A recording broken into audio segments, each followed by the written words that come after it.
mantras of our Lord Sri Aurobindo. Our Lord Sri Aurobindo says, if you want to be a true doer of divine works, your first aim must be to be totally free from all desire and self-regarding ego. All your life must be an offering and a sacrifice to the Supreme. Your only object in action shall be to serve, to receive, to fulfill, to become a manifesting instrument of the divine Shakti in her words. With always our love and blessings, says our Lord, Sri Aurobindo.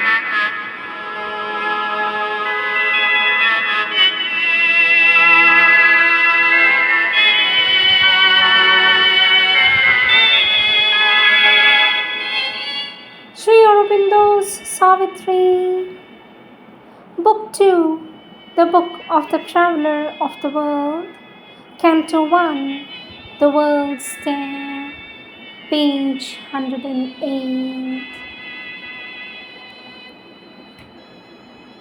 The eternal stillness saw in unmoved joy His universal power at work, displayed in plots of pain and dramas of delight, the wonder and beauty of her will to be. All, even pain, was the soul's pleasure here. Here, all experience was a single plan, the thousandfold expression of the One.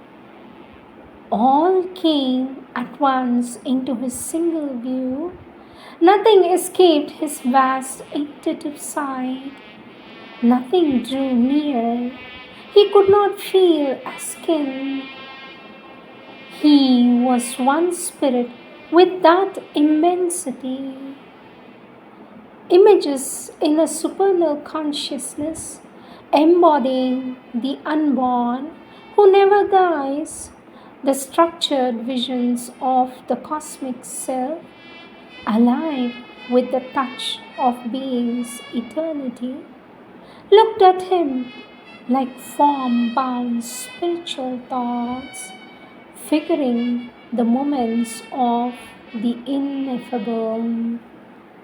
Aspects of being dawned world outline, forms that open moving doors on things divine, became familiar to his early sight. The symbols of the Spirit's reality, the living bodies of the bodiless, grew near to him, his daily associates. The exhaustless scenes of the unsleeping mind, letterings of its contact with the invisible, surrounded him with countless pointing signs. The voices of 1,000 realms of life missioned to him her mighty messages. The heaven hints that invade our earthly lives, the dire imaginations dreamed by hell, which, if enacted and experienced here, our dull capacities soon would cease to feel, or our mortal frailty could not long endure, were set in their sublime proportions there.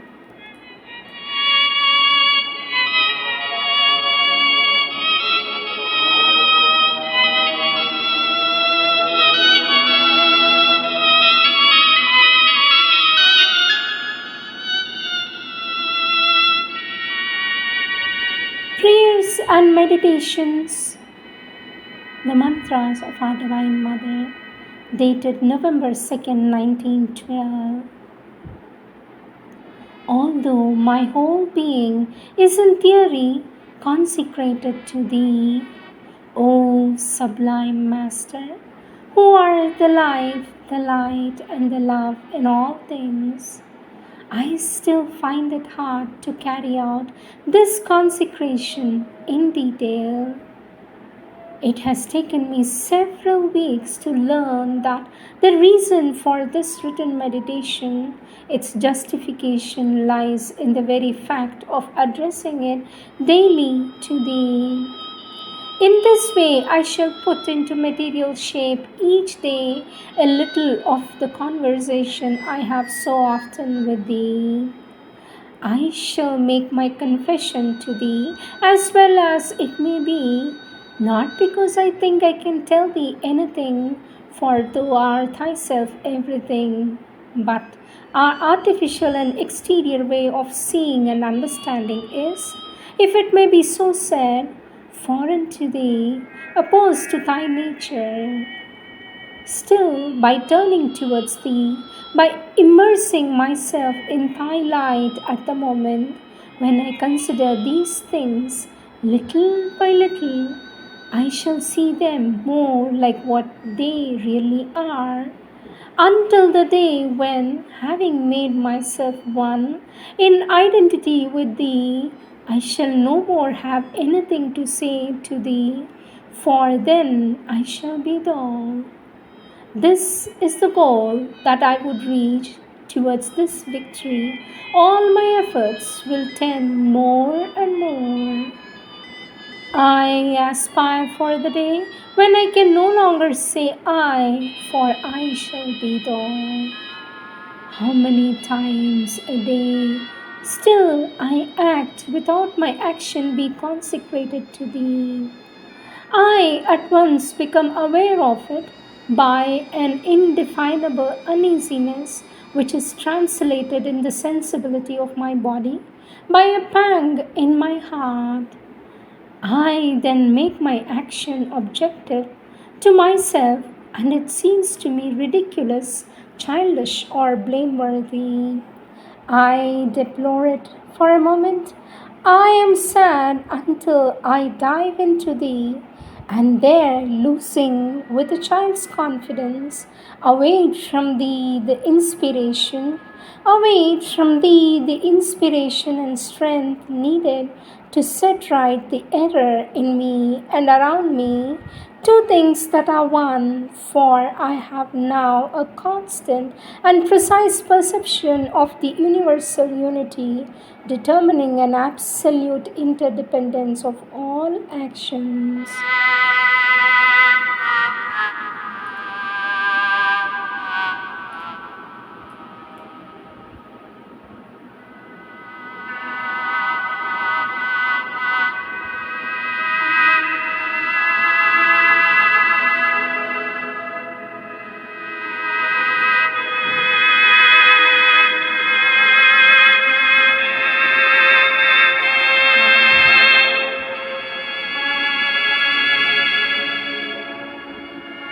Words of our Lord Sri Aurobindo, taken from the collective works of our Lord Sri Aurobindo, SABCL, book The Synthesis of Yoga. Topic Part 3, The Yoga of Divine Love. Chapter 4, The Way of Devotion, page 546. And Lord Sri Aurobindo says, Bhakti in itself is as wide as the heart yearning of the soul for the divine, and as simple and straightforward as love and desire going straight towards their object. It cannot therefore be fixed down to any systematic method, cannot found itself on a psychological science like the Raja Yoga or a psychophysical like the Hatha Yoga, or start from a definite intellectual process like the ordinary method of the Jnana Yoga. Our Lord Sri Aurobindo says it may employ various means or supports, and man, having in him a tendency towards order, process, and system, may try to methodize his resort to these auxiliaries, but to give an account of their variations, one would have to review almost all man's numberless religions upon their side of inner approach to the deity. Really, however, the more intimate yoga of bhakti resolves itself simply into these four moments: the desire of the soul when it turns towards God, and the straining of its emotions towards Him, the pain of love, and the divine return of love, the delight of love possessed, and the play of that delight, and the eternal enjoyment of the divine lover, which is the heart of celestial bliss. These are things that are at once too simple and too profound for methodizing or for analysis. One can at best only say, here are these four successive elements, steps, if we may so call them, of the Siddhi, and here are largely some of the means which it uses, and here again are some of the aspects and experiences of the sadhana of devotion.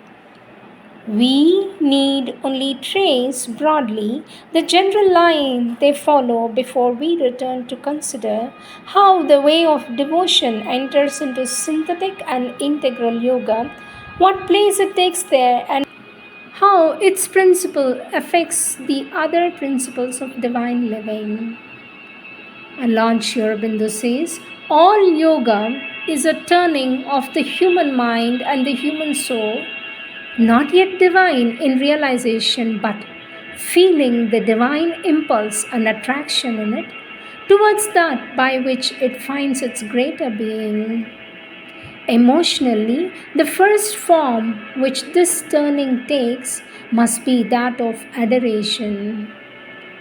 In ordinary religion, this adoration wears the form of external worship, that again develops a most external form of ceremonial worship. This element is ordinarily necessary because the mass of men live in their physical minds, cannot realize anything except by the force of a physical symbol, and cannot feel that they are living anything except by the force of a physical action. We might apply here the tantric gradation of sadhana, which makes the way of the pasu, the herd, the animal, or the physical being, the lowest stage of its discipline, and say that purely or predominantly ceremonial adoration is the first step of this lowest part of the way.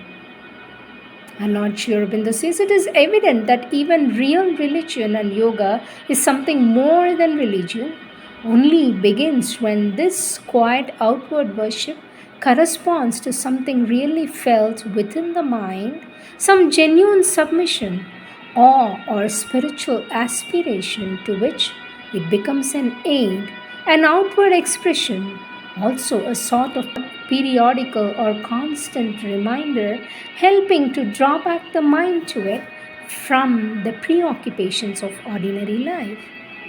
But so long as it is only an idea of the Godhead, to which one renders reverence or homage, we have not yet got to the beginning of yoga.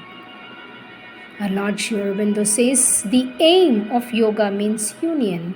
Its beginning must always be a seeking after the divine, a longing after some kind of touch, closeness, or possession. When this comes on us, the adoration becomes always primarily an inner worship. We begin to make ourselves a temple of the divine, our thoughts and feelings a constant prayer of aspiration and seeking, our whole life an external service and worship. It is at this change, this new soul tendency grows, that the religion of the devotee becomes a yoga, a growing contact and union.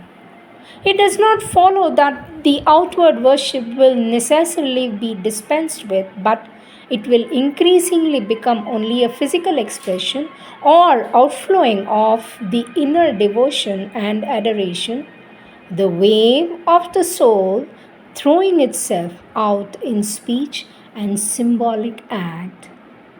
Our Lord Aurobindo says, adoration, before it turns into an element of the deeper yoga of devotion, a petal of the flower of love. Its homage and self uplifting to its son must bring with it, if it is profound, an increasing consecration of the being to the divine who is adored.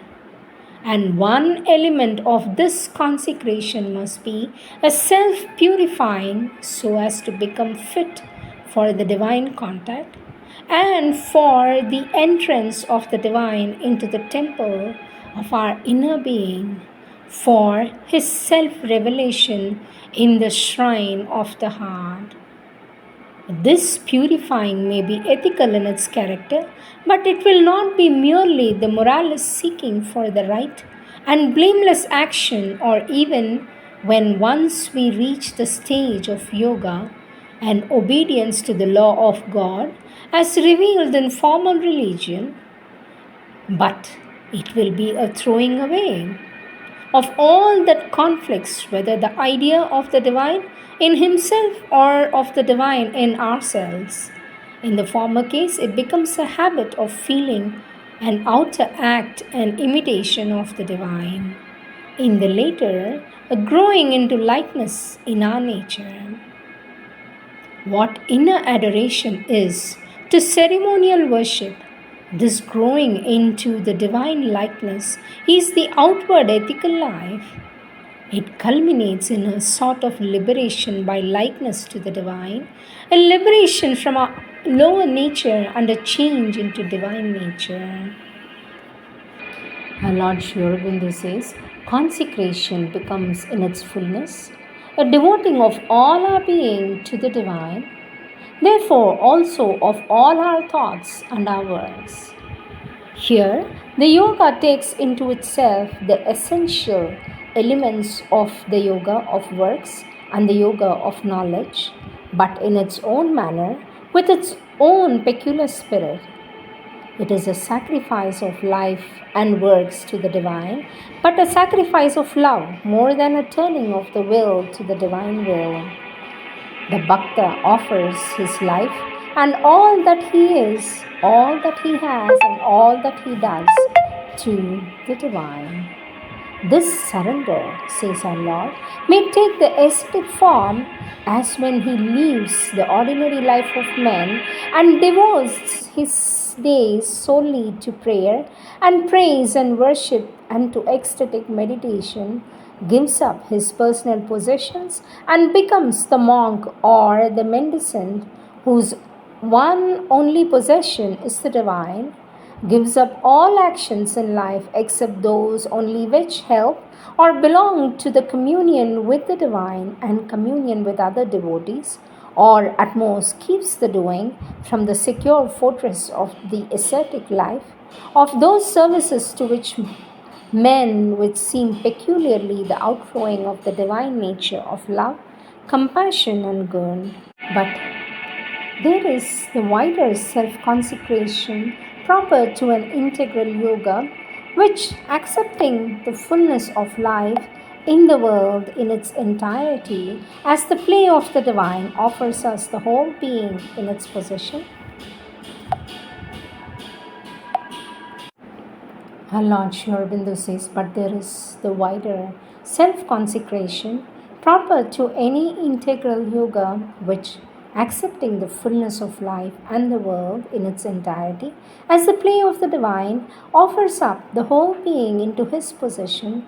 It is a holding of all one is and has as belonging to him only and not to ourselves, and a doing of all works as an offering to him. By this comes the complete active consecration of both the inner and outer life, the unmutilated self-giving. And Lord Aurobindo says, there is also the consecration of the thoughts to the divine. In its inception, this is the attempt to fix the mind on the object of adoration, for naturally the restless human mind is occupied with other objects, even when it is directed upwards, constantly drawn away by the world, so that in the end it habitually thinks of him, and all else is only secondary and thought of only in relation to him. This is done often with the aid of a physical image, or more intimately and characteristically of a mantra or a divine name through which the divine being is realized. There are supposed by those who systematize to be three stages of the seeking through the devotion of the mind. First, the constant hearing of the divine name, qualities and all that have been attached to them. Secondly, the constant thinking on them or on the divine being or the personality. Third, the settling and fixing of the mind on the object. And by this comes the full realization. And by these two, there comes, when the accompanying feeling or the concentration is very intense, the samadhi, the ecstatic trance in which the consciousness passes away from outer objects. But all this is really incidental. The one thing essential is the intense devotion. The one thing essential is the intense devotion of the thought in the mind to the object of adoration. Although it seems akin to the contemplation of the way of knowledge, it differs from that in its spirit. It is in its real nature not a still but ecstatic contemplation. It seeks not to pass into the being of the divine, but to bring the divine into ourselves and to lose ourselves in the deep ecstasy of His presence, of His possession, and its bliss is not the peace of unity but the ecstasy of union. Here too, there may be the separate self-consecration which ends in the giving up of all other thoughts of life for the possession of this ecstasy, eternal afterwards in planes beyond, or the comprehensive consecration in which all the thoughts are full of the divine. Even in the occupations of life, every thought remembers Him. As in other yogas, so in this, one comes to see the divine everywhere and in all, and to pour out the realization of the divine in all, in one's inner activities and outward actions. But all is supported here by the primary force of emotional union, for it is by love that the entire self-consecration and entire possession is accomplished, and thought and action become shapes and figures of the divine love which possesses the spirit and its members. To be continued.